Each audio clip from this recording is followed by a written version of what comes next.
ladies and gentlemen, we've now going to be joined online by Dmytro Kuleba, the former Minister of Foreign Affairs and former Deputy Prime Minister on matters of European relations of the government of Ukraine, now a senior fellow at the Belfer Center for Science and International Affairs at Harvard Kennedy School. Have we got Mr. Kuleba online now?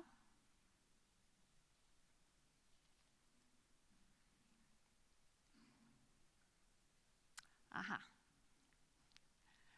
Welcome. Welcome, Mr. Kuleba. Thank you very much for joining us. I hope we haven't kept you waiting too long, running a little late. But thank you very much for joining us. And I'm going to hand over to you to make some opening remarks, maybe to bring us up to date with the latest developments in the negotiations that have been going on over the past few weeks, and including, of course, yesterday in Moscow between the US and the Russians. So, over to you. Yes, good morning. I actually enjoyed listening to Prime Minister Plenković, whom I highly regard. It's always enlightening to hear his thoughts and reflections on the situation. So no worries at all for being late. It is me who has to apologize for not being able to be present in person with you today. Trust me, there is an obstacle that I could not physically overcome. It kept me in Kiev, and I appreciate the opportunity to still connect with the participants of this event online. It would be hard to imagine a better day for a conversation, given that talks between US delegation and President of Russia took place yesterday. As expected, they did not produce any meaningful results. Moreover, the Russians actually communicated a very sobering signal that they are far away from reaching consensus on the way this war should end, which makes the question put in the title of my intervention very relevant. What's next for Ukraine, Russia, the United States? I would also add Europe, because there is no way Europe can stay away from what's going on. So let me start by saying this. I think it's very important to reframe the war. Since the beginning of the invasion, the approach to the war was that this is the war of attrition, that Russia is fighting the war to Ukraine run out of its resources and defeat it. I believe this definition is not applicable anymore, if it was ever actually relevant, but that's another question. What happens in Ukraine is the war of will. The one who has stronger will to win, the one who adapts faster to the changing reality on the battleground, wins. This is the fundamental. This is where any consideration should start with. The West is, by definition, more resourceful than Russia, and yet the West is, let's say, not winning this war. Ukraine, as a partner of the West, part of the West, and a partner, a country that enjoys support of Western countries, has received unprecedented volumes of assistance, and yet this is not enough to change the trajectory of the war. Then the second factor comes in. It is actually learning the lessons. So if we look back at 2022, this was the most terrifying and yet the most successful year for Ukraine and Europe and the United States.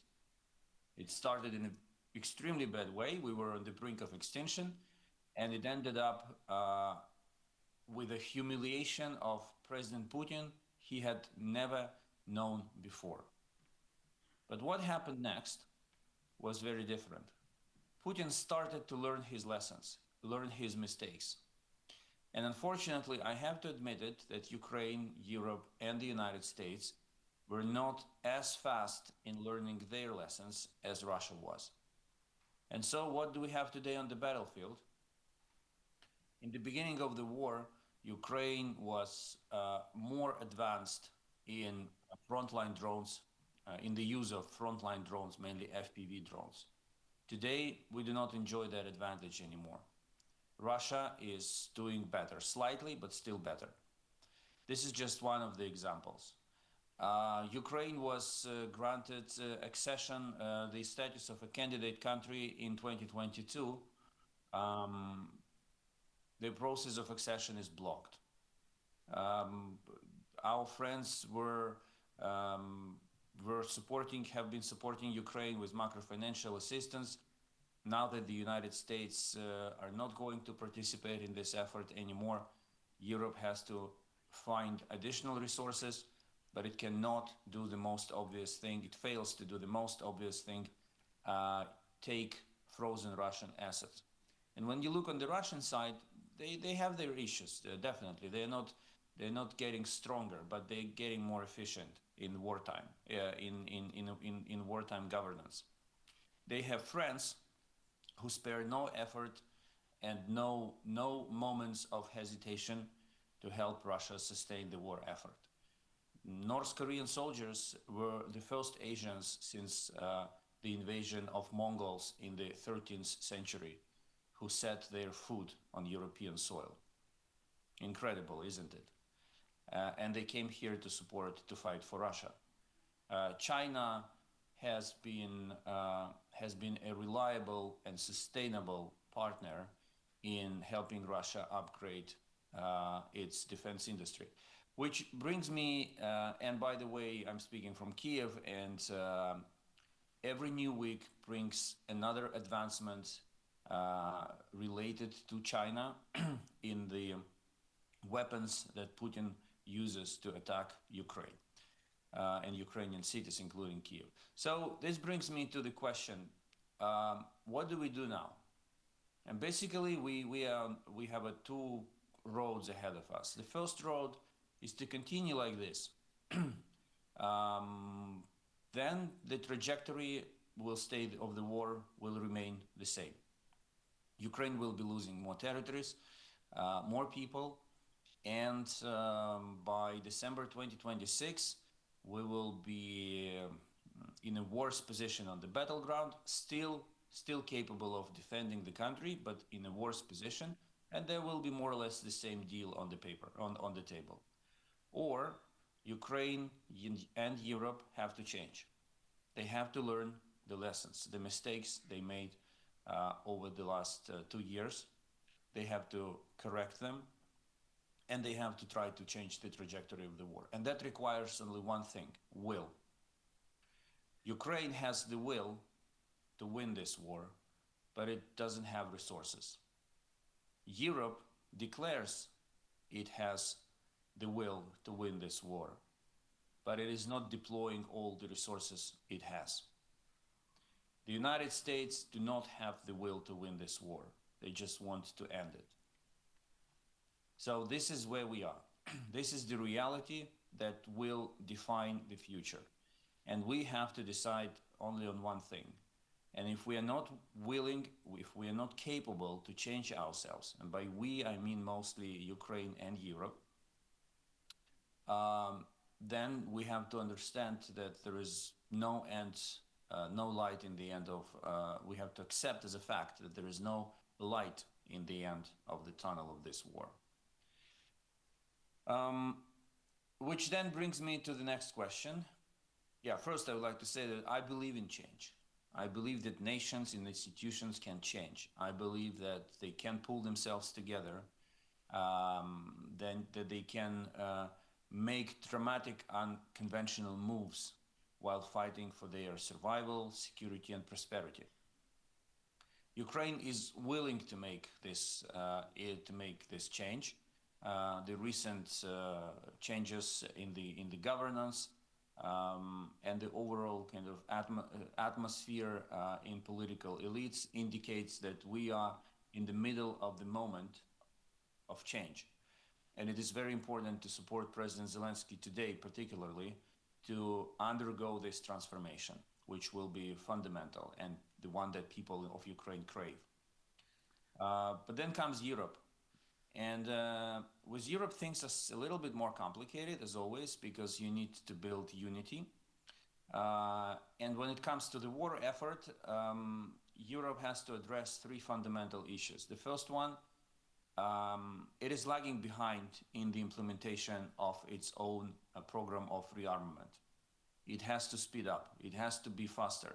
To be faster, you have to simplify bureaucracy, and you have to overcome the most difficult part, national egos.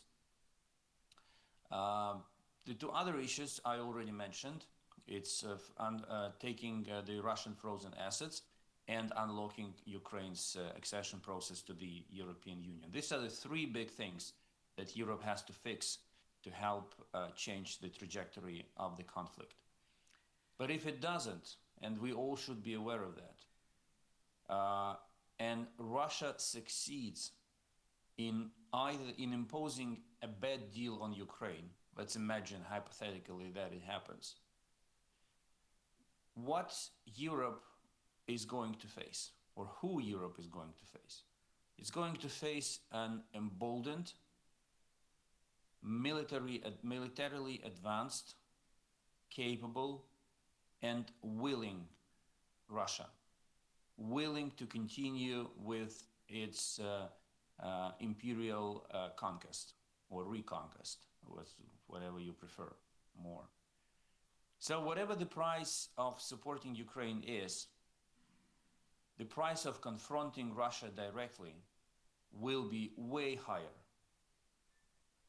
And elites, decision makers in the European Union at the national level and at the level of, mainly at the national level, the Commission seems to be on board.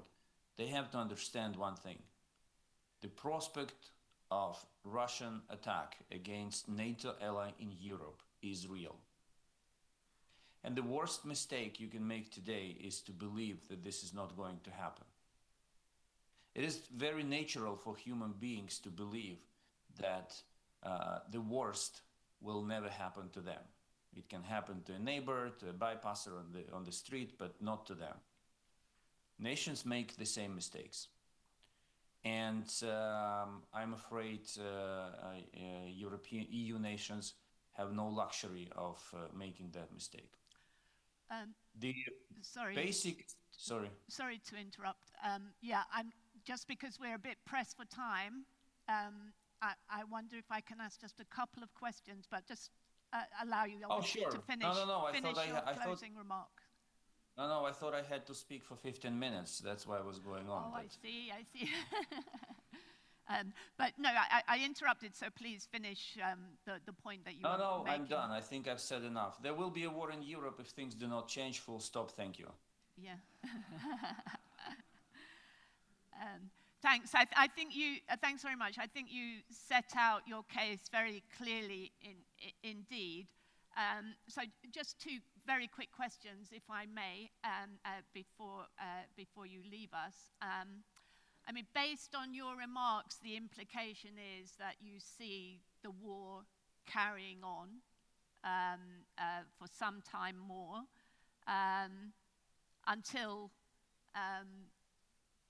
I guess, Europe steps up in the way that you have said, and that allows Ukraine to start to change things on the battlefield. So, you know, many people, I guess, in Europe are thinking that we're closer now, maybe, to a deal, a peace deal, a ceasefire, than at any time since the Istanbul talks in 2022. Of course, Vladimir Putin is digging in his heels. This is his usual approach, play for time. but do you think there is no prospect of something tangible coming out of this of these talks, which have not finished, which are will carry on? Do you think the war is likely to carry on for another year or more?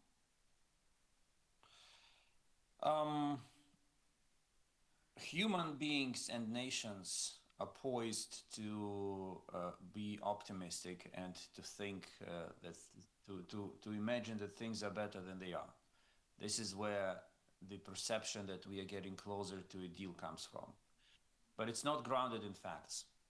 We are not coming closer to a deal. Because when Ukraine and the United States, even if Ukraine and the United States agree on something, it doesn't make us closer to a deal because you need Russia to be on board. But I admit, and Russia has indicated clearly last night that we're not making steps towards the deal. But I admit that the current talks are the first serious attempt since the beginning of the invasion to make a deal. That's the fact. And therefore, we are today in a situation when a serious effort is being made to end the war. It has not brought us closer to the ending of the war yet, which means that the war will continue and Ukraine will have sufficient resources to slow down to continue slowing down Russian advances on the front line, but it will not have additional resources. It will not receive additional resources within foreseeable future that would allow it either to stop Russian advances entirely or to throw Russia back. So this is the reality that we are going to face until I think at least end of 2026. If, again, nothing changes. Okay, thanks for that. Just one more question. At the moment, Ukraine's embroiled in quite a serious corruption scandal that's led to the resignation of Andrei Yermak, the head of the president's office. Yeah, this is obviously in some way weakening the position of the president, Zelensky, too. Just wanted to ask you, it's very hard to work out what impact that might have on the current US-led peace talks. And does that make it harder for President Zelensky to say no to the US if it tries to impose a bad deal on Ukraine? Or does it make it harder for him to say yes to a peace plan because he's more vulnerable to attacks from forces, domestic political forces in Ukraine? I guess that's a question that's on the minds of many people in Europe at the moment. Well, I might say something that does not fall into the conventional thinking today, but I have learned to look at the real dynamics beneath the public, what is happening in the public sphere. So I will make three short comments here. Comment number one: finally, in Ukraine, we have institutions guided by the law and not political instructions. Law enforcement, anti-corruption institutions. When anti-corruption bodies come to ministers, to heads of presidential offices, and there is no one in the country who would be capable of protecting them from this prosecution, who would not be able to grant immunity for the wrongdoings they committed, isn't it a sign of a maturing democracy? Having strong law enforcement institutions capable of prosecuting anyone irrespective of his status or position in the society. Isn't this what we were fighting for, to build a European country where rules are more important than political discretion? Point two, firing Mr. Yermak made President Zelensky stronger, not weaker. The society craved this change. Our partners craved this change. So I don't think it makes President weaker, and President actually, I think, made a conscious move with that. Thirdly, it is not Ukraine's negotiating team, who are all capable men, that defines the strength of Ukraine's position in the negotiations. It's a Ukrainian infantryman. When Ukrainian infantryman holds his position on the battlefield, Ukraine feels stronger at the negotiating table. When he retreats, Ukraine feels weaker. And finally, when it comes to the acceptance of the deal, President Zelensky will only agree to a deal that he will know the public opinion in Ukraine will be ready to digest. It does not necessarily have to be a delicious meal and an enjoyable treat, but it is something that the public opinion will have to digest, and he will not sign anything else.